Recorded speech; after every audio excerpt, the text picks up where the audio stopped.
Alors, Maëva, c'est à nous, à nouveau. Merci à tous pour vos messages. Moi aussi, j'ai un message. On a tous envie d'apprendre, mais tous les enfants doivent aller à l'école. Mais je ne crois pas que ce soit la réalité. Et oui, j'ai l'impression qu'on n'est effectivement pas encore tout à fait à ce stade-là de la réalité. Mais c'est pour ça que justement, nous allons voir avec nos prochains intervenants que j'invite à monter, enfin, que tu vas les inviter à nous rejoindre, je pense, dans un moment. On va voir ce qu'il se passe aujourd'hui, l'état des lieux de l'école inclusive, des politiques publiques. On va poser quelques bases, on va planter le décor, comme on dit de temps en temps. On va effectivement faire ça dans un temps contraint, mais voilà, on va faire un point sur là où on en est, ce qui va nous permettre de mieux comprendre l'expérience qu'on vous expliquera après. Et puis, on va voir aussi les apports de la recherche. Voilà. Nous allons voir aussi ce que la recherche apporte pour améliorer la situation. Merci à nos invités à nous rejoindre. Alors, nos invités, qui sont-ils? On les a, Muriel Mauguin, Serge Thomaset, Éléonore Ségard, Reynold Mazure, Annabelle Colibaud. Est-ce qu'ils sont timides, tu crois, ou est-ce qu'il y a des choses? Voilà. Merci à vous de nous rejoindre.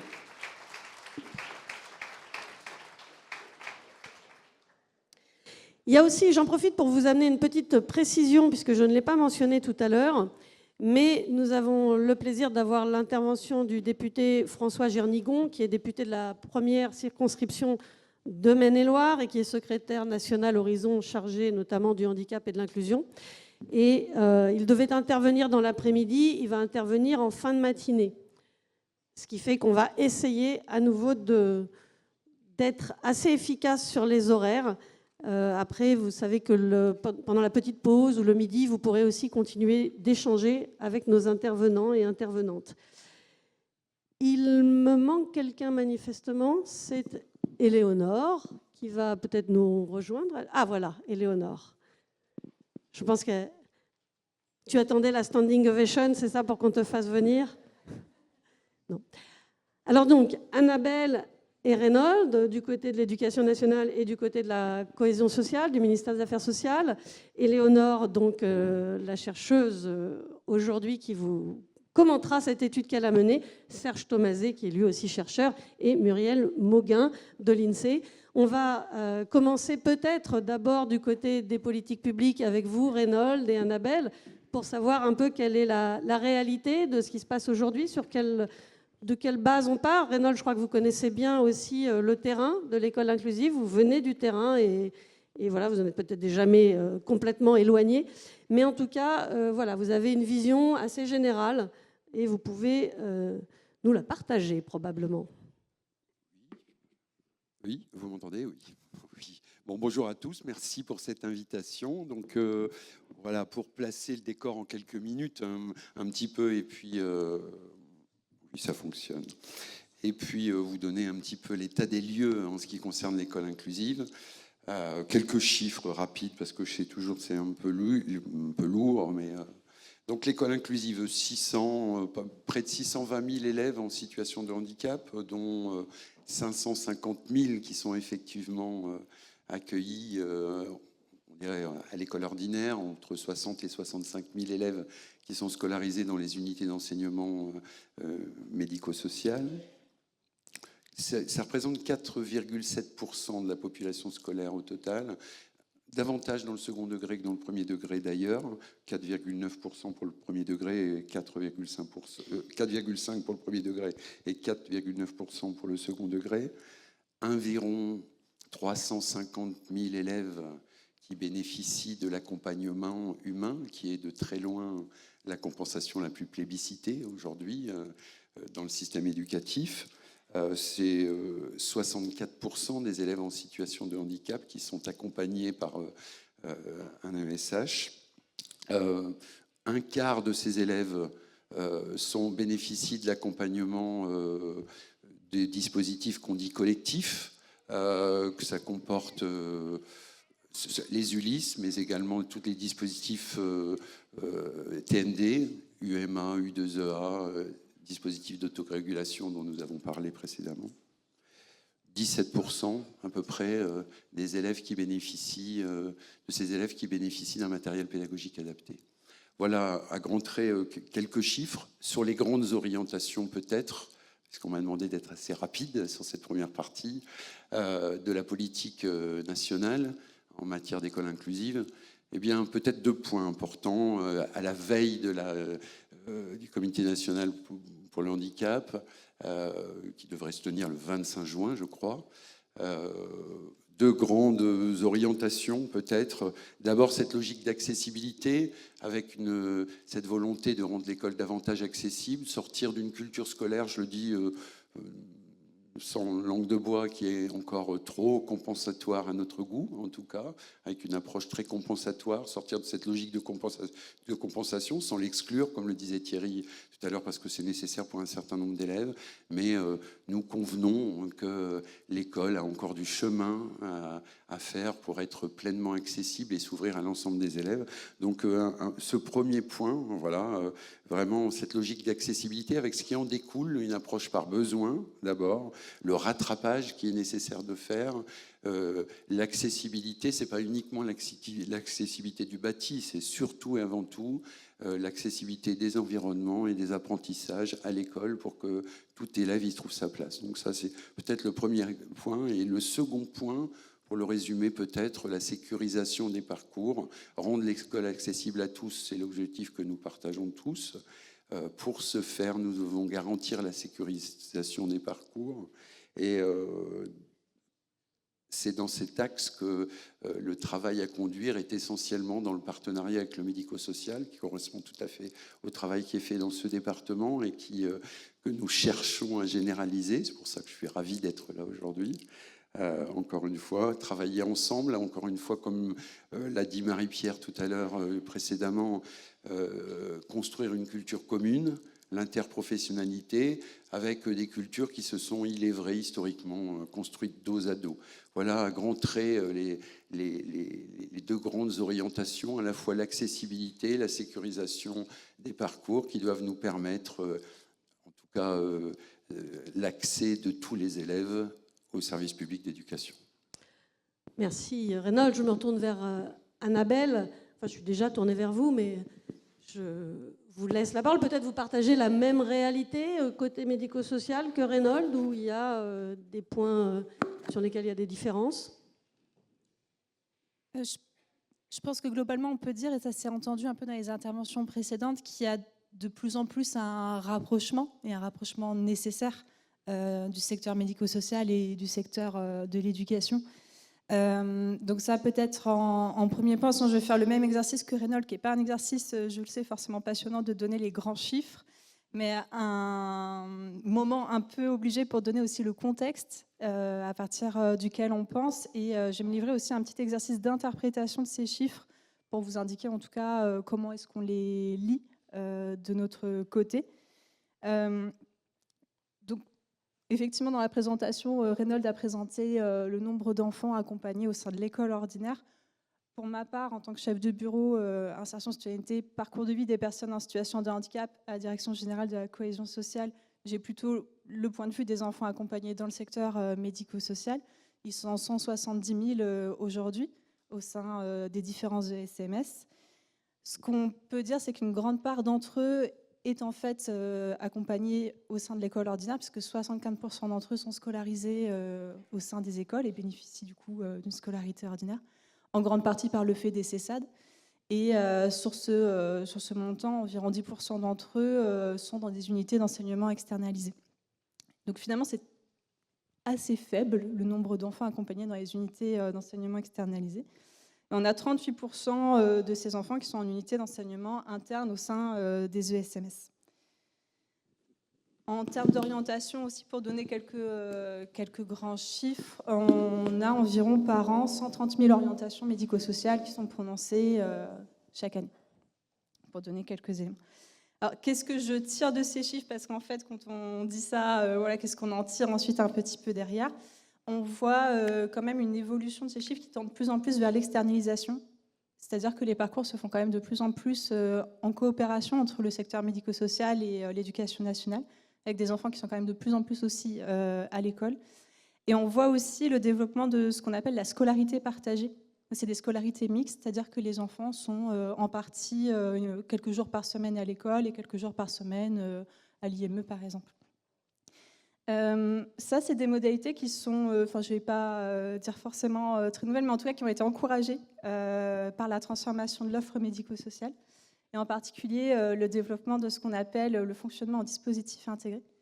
Je ne vais pas non plus refaire toute l'histoire au risque, mais voilà, c'est un fonctionnement qui n'est pas tout récent. En réalité, il existe déjà dans le champ des ITEP en particulier depuis plus d'une dizaine d'années et qui se généralise au fur et à mesure aux autres ESMS. Et du coup, c'est un mode d'organisation qui est beaucoup plus souple dans l'accompagnement des enfants et qui permet en particulier de les accompagner plus facilement à l'école et qui crée et qui génère des partenariats et des coopérations avec l'éducation nationale.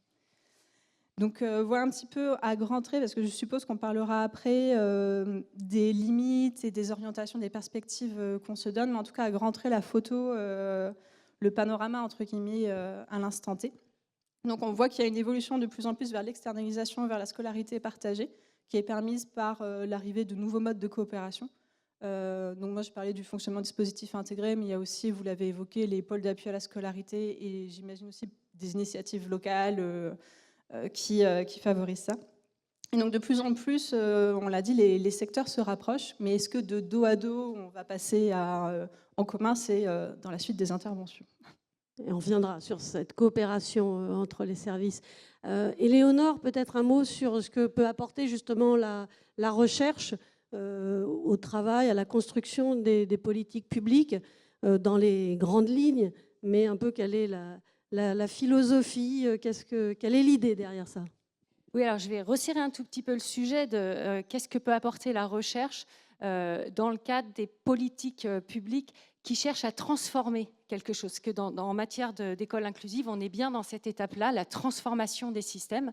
Et donc, et vous l'avez bien dit, les politiques donnent, et on l'a vu ce matin également avec les introductions, donnent des grandes orientations, un horizon de vers là où il faut aller, mais pas forcément toujours le chemin de comment il faut y aller. C'est pour ça que c'est d'ailleurs difficile et qu'on est là aujourd'hui.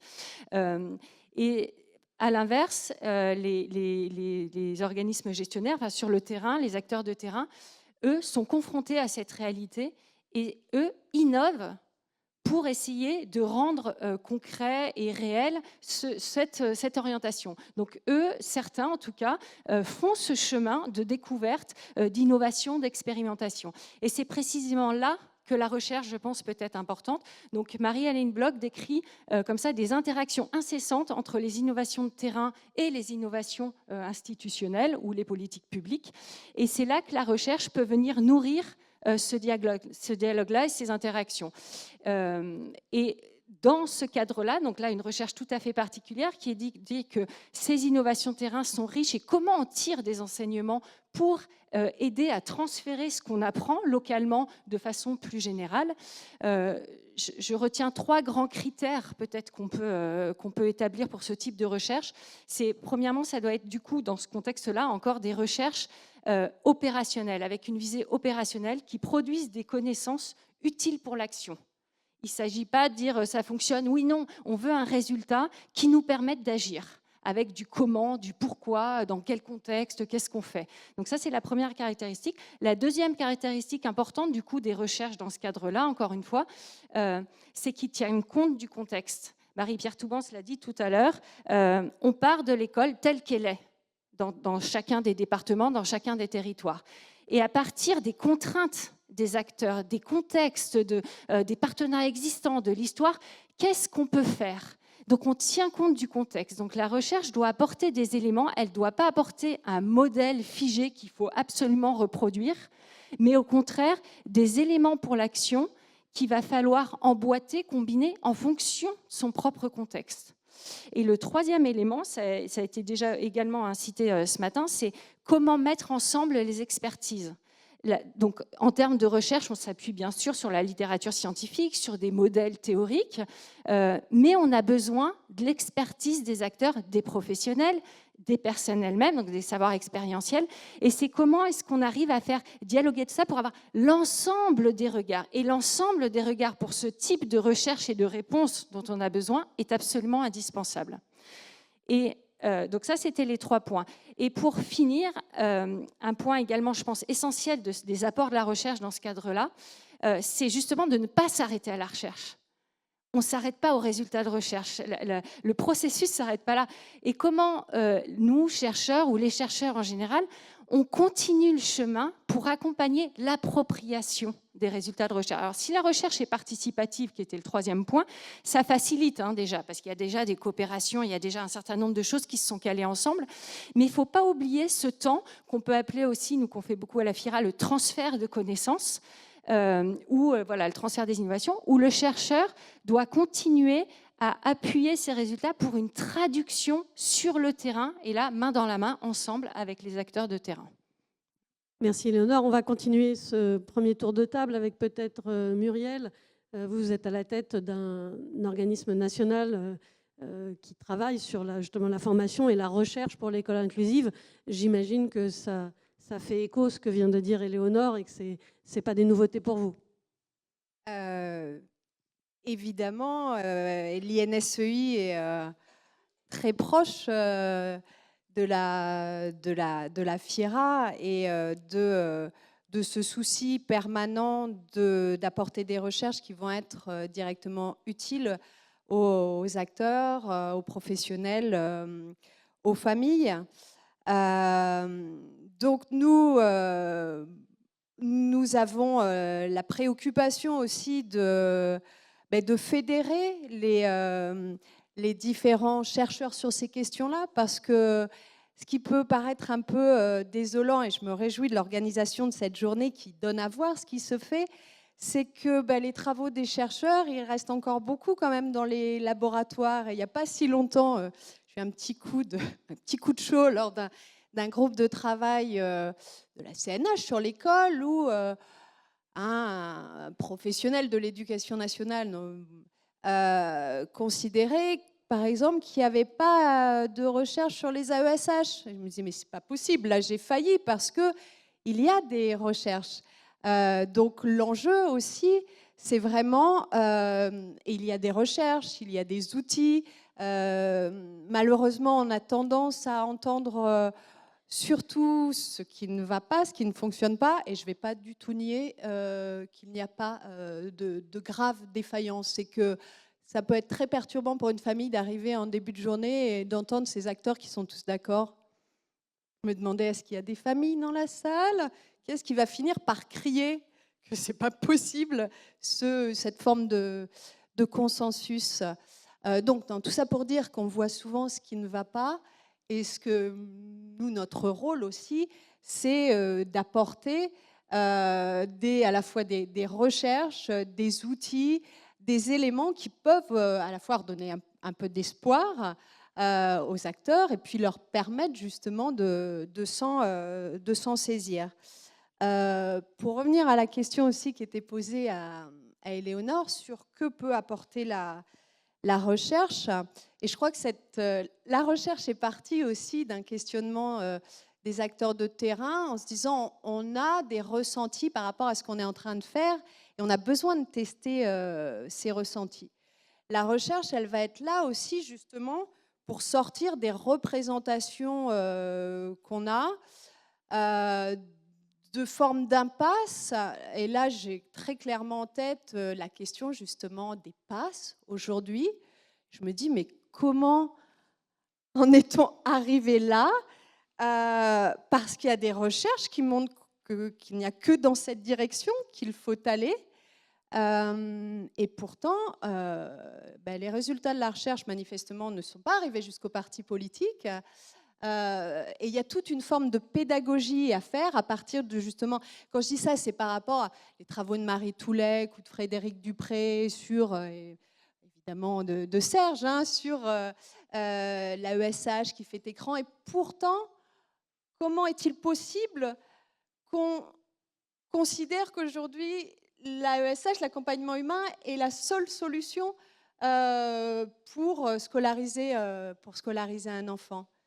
Évidemment, on peut se dire qu'il est un peu normal que les familles ne fassent pas complètement confiance à l'éducation nationale. Mais si on pouvait progresser justement sur à partir des résultats de la recherche. Et je parlais de pédagogie parce que ça me semble essentiel justement pour sortir des ressentis et des représentations. Merci. Serge, justement, j'imagine là aussi, ça... il y a un micro là, que ça fait écho à votre travail, notamment aux recherches-actions, à une des recherches-actions que vous menez en ce moment sur la coopération. Ils sont allumés, les micros.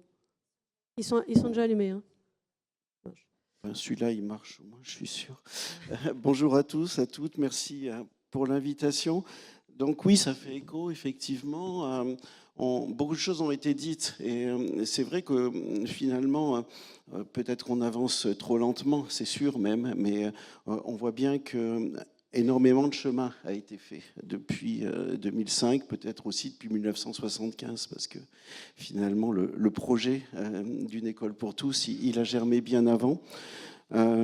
Et puis oui, on sait des choses, il faudra le diffuser. On a quand même des recensions, des recherches. Le sentiment de compétence, par exemple, des enseignants et des professionnels, il est fondamental.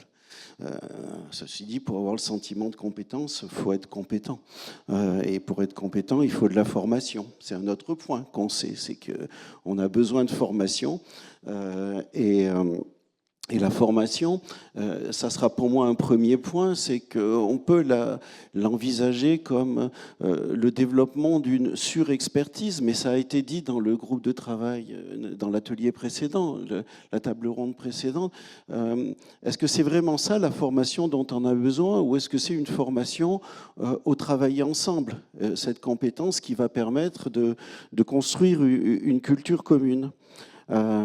Parce que, comme le dit ma collègue Corinne Mérini, coopérer, collaborer, travailler ensemble, ça ne se décrète pas. Il faut créer les conditions de se travailler ensemble et peut-être qu'effectivement, on a à réfléchir à d'autres modes de formation qui sont, c'est bien que vous soyez assis côte à côte, le moyen de faire se rencontrer en formation initiale et en formation continue des professionnels par des formations croisées qui vont par là construire une culture commune.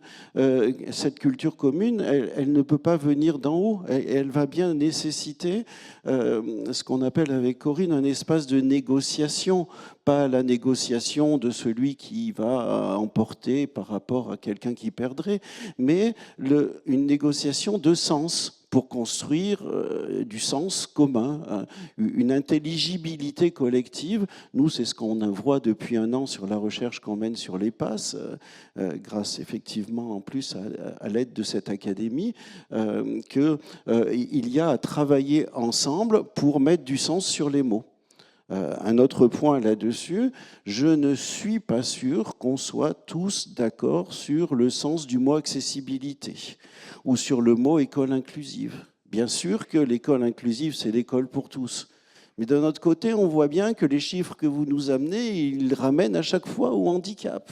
Et qu'il y a plein d'autres enfants dans l'école qui n'ont pas la chance d'être handicapés. Je provoque un peu, mais voilà. Si l'école pour tous, c'est l'école pour tous, on va avoir besoin peut-être de mieux identifier les besoins de tous les élèves. Ça a été dit 2-3 fois. Et est-ce que, mais ça je pense que Charles va nous en parler ce soir, est-ce qu'on va passer aussi des besoins à des autrement capables, à un potentiel qui va faire que si on se limite aux besoins, on voit bien que les besoins, on va vouloir les compenser et on en revient vite à des logiques de compensation. Donc, est-ce qu'on peut passer à des logiques d'accessibilité qui s'appuient sur les forces ?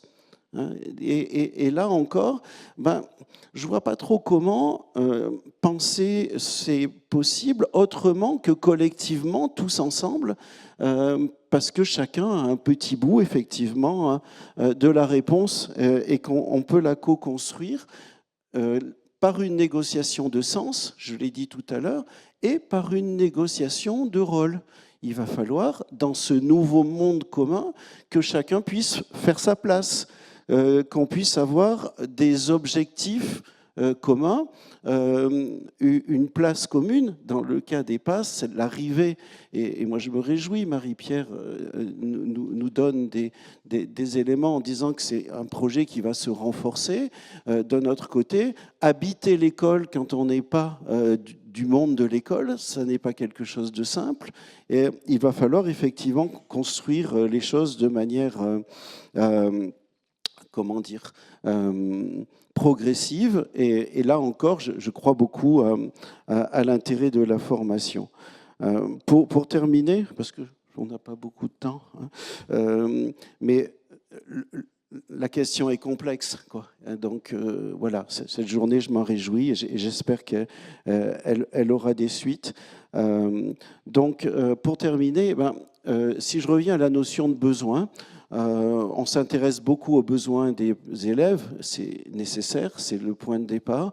Il va falloir aussi, et on a bien commencé, s'intéresser aux besoins des professionnels.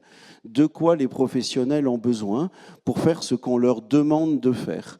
Et là-dessus, les travaux, bien souvent, et notamment ceux qu'on mène, montrent que les professionnels voient l'école inclusive sous la forme d'une sorte d'injonction paradoxale. On a parlé de protection tout de suite, on parle de participation. Évidemment, notre objectif commun, c'est de faire une école qui soit une école pour tous et qui soit aussi une école protectrice. Mais dans un premier temps, ces choses-là s'opposent.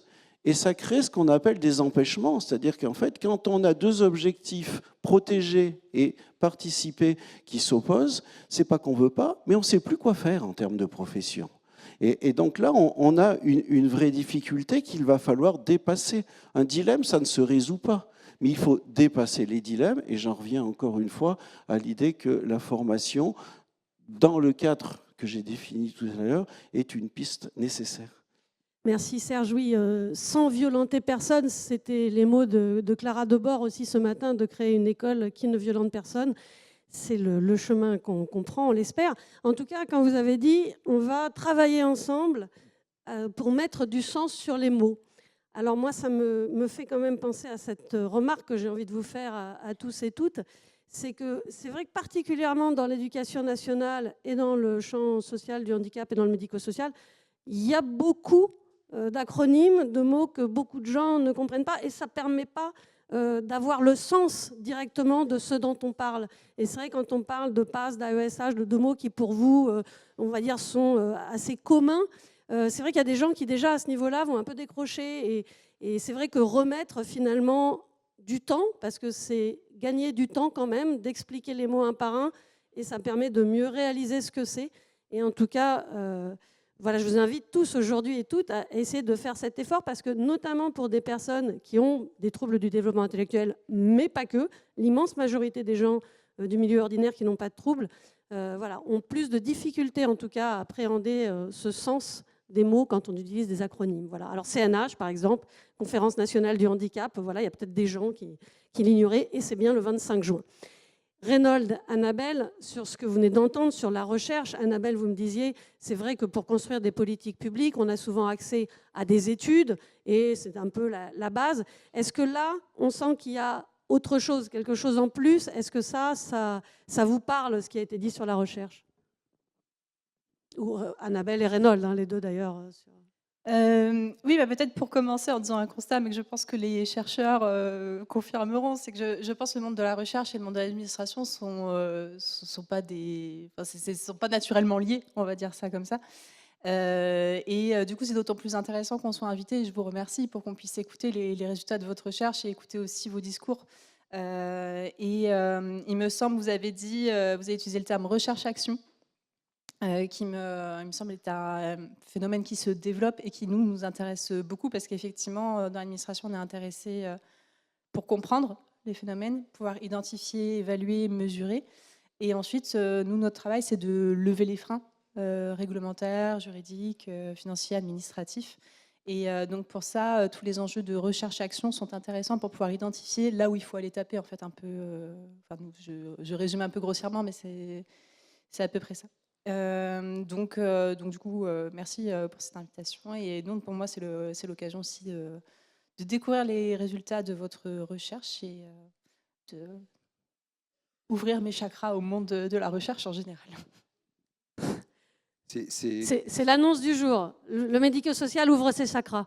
Oui, bah, c'est pareil pour l'éducation Et pareil pour nationale. l'éducation nationale. Voilà, déjà. Non, Il mais- n'est même pas 11 heures. On a déjà. Non, mais c'est ce qui a été dit, mais vraiment, ce que je trouve important, peut-être le travail à faire, évidemment, on est soucieux de la recherche qui nous nourrit pour définir les politiques publiques. En même temps, il est vrai, mais ça a été dit, qu'on a sans doute des progrès à faire en termes de communication. Je prends l'exemple de Muriel tout à l'heure. J'étais là quand on a eu cet échange à propos des AESH. Mais en effet, je pense qu'une meilleure communication, c'est comme des journées comme aujourd'hui d'ailleurs, hein, je pense que c'est à généraliser. On est tout à fait preneur. Tout à fait preneur. Est-ce que vous avez du coup déjà des pistes, des envies pour améliorer justement cette coopération? On reviendra sur la coopération intermétier dans l'après-midi, mais voilà, est-ce que c'est déjà des choses qui vous sentez percer parce que les gens ont compris tout l'intérêt que ça avait et que ça se met en place de plus en plus? Il y a du nouveau? Oui, alors je reviens sur la CNH, mais ça sera parmi les mesures, je pense, au risque de... Évidemment, il y a encore des arbitrages d'ici le 25 juin, mais je pense que ça sera une des mesures importantes, cette idée de l'interprofessionnalité, de la coopération, et je pense que ça participera des mesures, et notamment dans le déploiement de formations qui iront dans ce sens-là. Après, dans ce cadre-là, ce sont des grandes annonces, toujours. Il nous appartiendra ensemble de mettre tout ça en musique à la suite. Et bon, c'est déjà un sujet. On a déployé un plan national de formation sur l'interprofessionnalité cette année.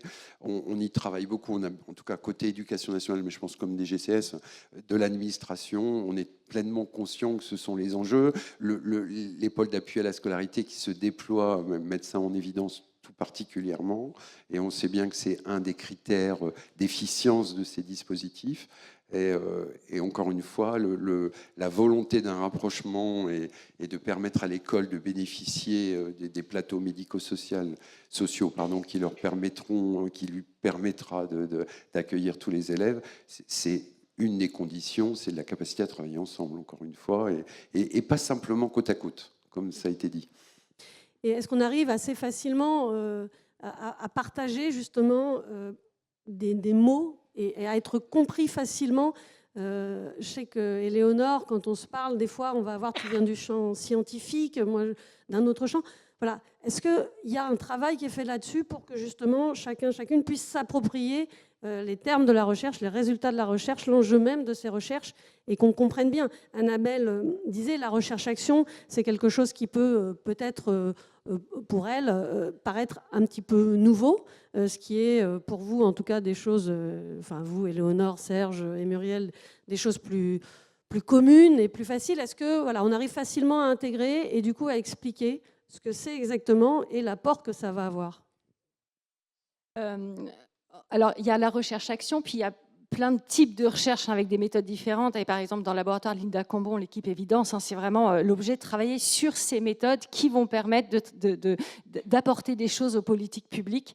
Et comme je disais, je pense que c'est après, par un vrai travail, encore une fois, c'est ne pas s'arrêter aux résultats de la recherche, mais vraiment faire un vrai travail de traduction de ça. Et c'est très compliqué pour tout le monde parce que ça nécessite vraiment, là aussi, de l'interconnaissance et de se mettre un peu autour de la table avec les résultats et essayer de se dire « Ah, mais quel impact ils ont et comment ils pourraient être utilisés par qui ?»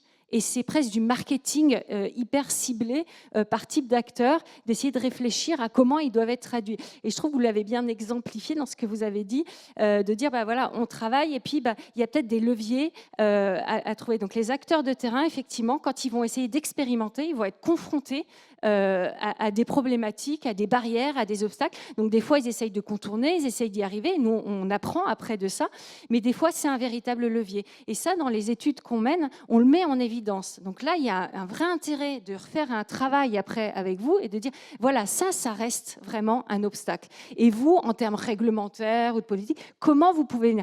Donc, en tout cas, sur l'étude qu'on va présenter après, il y a beaucoup de points où ça serait très, très intéressant qu'on discute et qu'on regarde comment lever ces leviers, parce qu'on a identifié un certain nombre qui, pour le coup, là, sont inscrits un peu dans le marbre aujourd'hui, entre guillemets, et qu'il faudrait réussir à lever. Donc, oui, et puis c'est tout ce qui va être démontré aujourd'hui, l'intérêt de la recherche pour des analyses extrêmement fines et beaucoup plus poussées sur les conditions justement de réussite, et pas seulement peut-être des études qu'on reçoit sans forcément avoir ce qui va derrière. Et Muriel, vous le disiez aussi, vous parliez de transfert, de transférabilité.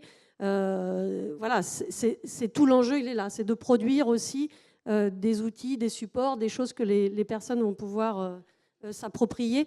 Ça, c'est quelque chose aussi, c'est un des axes aussi sur lequel travaille l'INSEE, sur ce transfert, sur s'assurer de la recevabilité, on va dire, de ce qui est produit. Oui, je parlais tout à l'heure dans le projet scientifique avec le laboratoire de recherche et l'INSEI, donc l'axe fédéré, et puis l'autre axe, c'est la question du transfert. C'est évidemment beaucoup inspiré de la FIERA, le transfert à la fois de connaissances et d'innovation, parce qu'effectivement, le langage des chercheurs n'est pas toujours simple. Il y a vraiment le souci de pouvoir, à partir des résultats de la recherche, de décliner les résultats dans différents formats pour qu'ils puissent être, puisque les acteurs puissent se les approprier. Et puis, il y a la question aussi, évidemment, de repérer. Et depuis longtemps, nous suivions ce qui se passait en Eure-et-Loire, justement, puisqu'on a une vocation nationale, on a tout un réseau. Et l'idée, c'est justement de pouvoir mettre en lien différents acteurs, de repérer des expérimentations. Et après, comme je le disais, l'important, c'est d'évaluer les ressentis avec des méthodes de la recherche. Et puis finalement, Éléonore, là, c'est qu'un début, puisque les outils, évidemment, ce qui sera très intéressant, c'est pouvoir d'évaluer leur utilisation sur le terrain. Donc moi, vraiment, la préoccupation, puisque sur une question comme celle de l'éducation inclusive, c'est que toutes les expertises sont nécessaires, et évidemment en partant des familles, c'est de faire du lien, de créer des passerelles entre les acteurs et dès la formation, comme le disait Serge. Et malheureusement aujourd'hui, je suis peut-être un peu la râleuse de service, mais c'est vrai qu'on a sur la coopération, par exemple, on va peut-être retrouver ces mesures dans la CNH, mais concrètement, sur le terrain, il va falloir lever les obstacles, justement, parce qu'on a quand même eu des occasions manquées dans la réforme des maquettes, à la fois du travail social, de l'éducation nationale. Donc on a des grandes intentions qui se heurtent fréquemment encore avec des choses très matérielles, pratiques, organisationnelles, d'où l'intérêt aussi de regarder où ça marche pour pouvoir ensuite s'en inspirer et le diffuser. Je cherchais ma co-animatrice qui est là-bas, que j'invite à me rejoindre, Maëva. Serge, un mot pas de conclusion complètement, mais encore un petit mot. Et puis on va peut-être essayer, après coup, de prendre des questions. Oui. Enfin, j'ai 2-3 éléments là-dessus. Il me semble qu'effectivement, comme l'a dit Éléonore, la recherche a le devoir de se rendre accessible. On en parle d'accessibilité en ce moment. Et c'est vrai que, bon, je ne sais pas si les professionnels ont l'occasion de regarder certaines revues de recherche. Si vous avez des problèmes de sommeil, ça peut être aidant. Mais il y a plein de moments où on ne sait pas trop quoi en faire de ces affaires-là. Et donc, voilà, comment peut-être aussi grâce à des instituts comme l'INSEI, on peut avoir des véhicules de communication qui permettent de rendre la recherche plus accessible. L'autre élément, qui est aussi un devoir de la recherche, c'est de travailler non pas à des bonnes pratiques dans l'absolu, et ça Éléonore l'a dit, mais aussi de travailler à l'acceptabilité. Je pense que tous et toutes, on a l'exemple de choses qui pourraient fonctionner, mais on voit bien que sur le terrain, les professionnels, ils ne sont pas prêts à ça, parce qu'ils ils n'ont pas été recrutés pour ça, parce qu'il y a plein de freins. Et en fait, si les professionnels font ce qu'ils font, c'est qu'ils ont des bonnes raisons de le faire aussi, de par leur histoire, leurs institutions, etc. Donc on a la nécessité de prendre en compte aussi ces contraintes du terrain. Et le troisième élément, très rapidement, c'est que faire de la recherche, c'est évidemment identifier des possibles, des pistes, des horizons, mais c'est aussi prendre en compte les difficultés telles qu'elles se posent sur le terrain. Et ça, on en a moins des recherches qui identifient quels sont ces obstacles, quels sont les dilemmes dont je parlais tout à l'heure, et qui vont permettre aux professionnels de passer par-dessus. Et là, pour le coup, en termes d'acceptabilité, on voit bien que si on ne se focalise pas sur un horizon extrêmement lointain, mais sur la réalité concrète des difficultés, l'acceptabilité, elle est bien plus facile. Parce qu'évidemment, tous les professionnels se reconnaissent dans la difficulté qui va être la base de départ des formations qu'on va pouvoir mener, parce qu'évidemment, la recherche, elle ne va pas directement intégrer les pratiques si on ne l'accompagne pas. Et quelque part, finalement, ces dispositifs de formation croisée, de recherche-action, c'est peut-être ça l'avenir, c'est-à-dire se dire que la formation et la recherche, c'est nécessairement des choses qui se mêlent dans un seul et même dispositif qui va être pour nous les moteurs des transformations.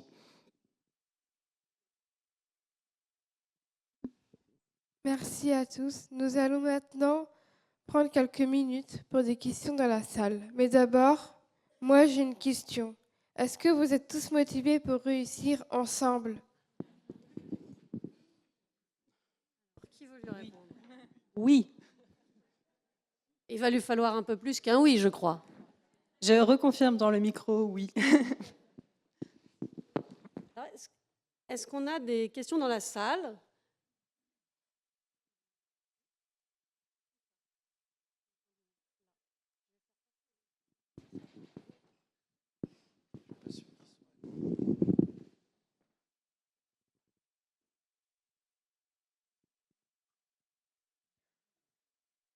Bonjour.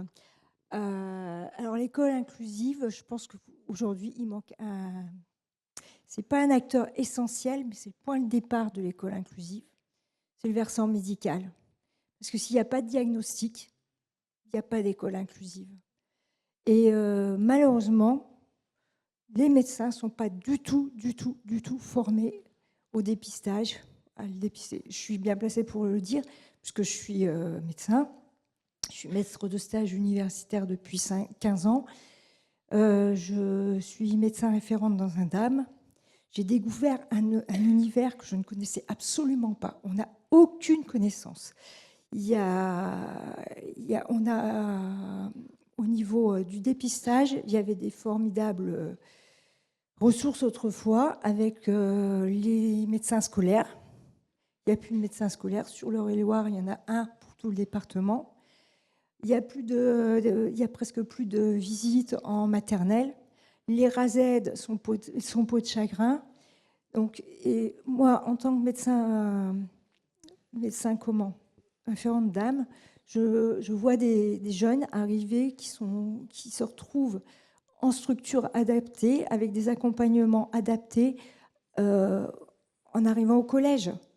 La clé de voûte, c'est le dépistage dès la maternelle, voire même des fois dans la petite enfance. Le CAMS, c'est 1 an d'attente. Pour l'école inclusive, il faut vraiment que vous sensibilisiez le niveau médical. Voilà. Merci beaucoup. Est-ce que l'un ou l'une de nos invités veut rebondir? Serge? Je ne suis pas médecin, donc je ne peux pas prendre votre place et il faudra que d'autres personnes entendent votre remarque. Du point de vue de l'école, et on le voit bien, par exemple, dans certains domaines, il y a deux personnes qui sont intervenues et qui sont dans le champ du trouble du neurodéveloppement, parce qu'il y a beaucoup de demandes dans le domaine. Il est possible que dans une école, un établissement scolaire, il y ait des enfants qui ont des troubles du neurodéveloppement et que les professionnels ne soient pas formés. Il est possible qu'ils demandent une formation. Il est fort possible qu'ils l'obtiennent. Par exemple, une journée de formation sur l'autisme. Il est fort possible qu'ils en sortent ravis. il est tout aussi possible que ça leur serve à rien. Parce que finalement, on sait que l'action à mener, elle n'est pas définitionnelle du trouble.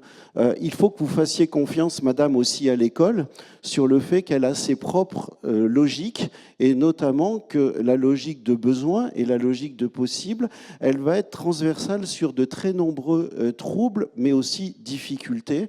On sait par exemple qu'une classe bien organisée ou qu'un enseignement explicite, il va être utile pour des enfants qui ont des troubles du neurodéveloppement, mais il va être aussi utile pour des enfants qui ont des difficultés sensorielles, des problèmes de comportement, etc. Donc effectivement, pour peut-être avancer là-dessus, on a aussi besoin peut-être de développer la recherche dans le champ scolaire qui a sa spécificité, là où beaucoup de recherches plus anciennes ont été des recherches qui ont été menées dans des champs particuliers liés à des troubles particuliers. Je voulais juste compléter, comme je suis tout à fait d'accord avec Serge, mais pour aller dans le sens de ce que vous dites, en fait, l'Agence européenne pour l'éducation inclusive, qui part aussi des pratiques des différents pays et qui a une approche comparative, a produit un travail qui s'appelle 5 messages clés pour l'éducation inclusive. Le premier, c'est évidemment agir tôt. Le deuxième, c'est avoir des professionnels experts. Mais sur l'école, les experts sont les acteurs de l'école. Après, le troisième, c'est travailler ensemble dans les différents espaces. Le quatrième, c'est que l'école inclusive, justement, profite à tous. Et le cinquième, c'est qu'il faut évaluer les pratiques et les dispositifs. Donc, on se retrouve un peu sur la question d'agir tôt et du travailler ensemble. Mais les professionnels de l'école, voilà, ce que disait Serge. Oui, madame, pardon, 3 éléments pour chercher à vous répondre, ou en tout cas auxquels votre question m'a fait penser. Peut-être premier élément, juste indiquer qu'en tout cas au niveau des administrations, on a travaillé au déploiement et ça va du coup se monter sur les territoires d'un service de repérage, de diagnostic et d'intervention précoce en faveur des enfants. Étienne Pau, il faisait référence dans sa vidéo un peu plus tôt en évoquant les plateformes de coordination. Donc ce sont ça va se monter sur les territoires avec une lisibilité pour être justement pouvoir permettre d'orienter, de diagnostiquer, d'intervenir plus tôt auprès des enfants. Comme vous l'avez indiqué, la précocité de l'accompagnement est déterminante ensuite pour le parcours de ces enfants. Donc ça, c'est une première réponse un peu juste pour dire en termes de politique publique ce qui se monte pour essayer de gérer ces sujets. Un deuxième élément de réponse, c'est que je pense que votre question, elle révèle un point qui est quand même important, qui est que lorsqu'on accompagne un enfant, il faut penser au parcours global.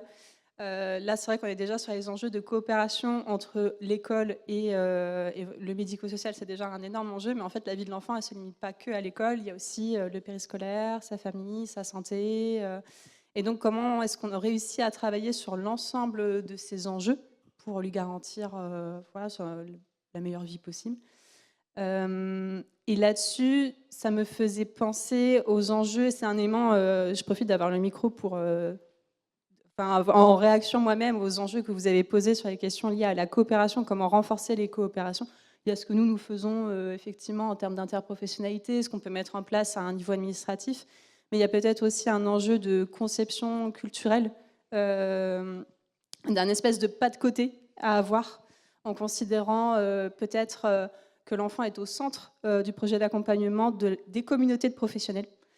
Et que ce n'est pas, entre guillemets, un enfant pour l'école, puis lorsqu'il passe au CESAD, c'est l'enfant du CESAD, et puis lorsqu'il va au médecin, c'est l'enfant du médecin.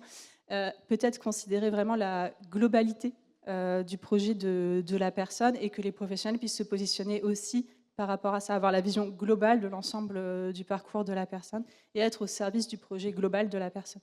Plutôt que de se dire c'est d'autres enfants, entre guillemets, il n'est pas divisé entre plusieurs professionnels. Il a bien une vie continue entre ces différents parcours et les professionnels ont aussi à se repositionner dans l'ensemble global de son parcours. Voilà. Merci.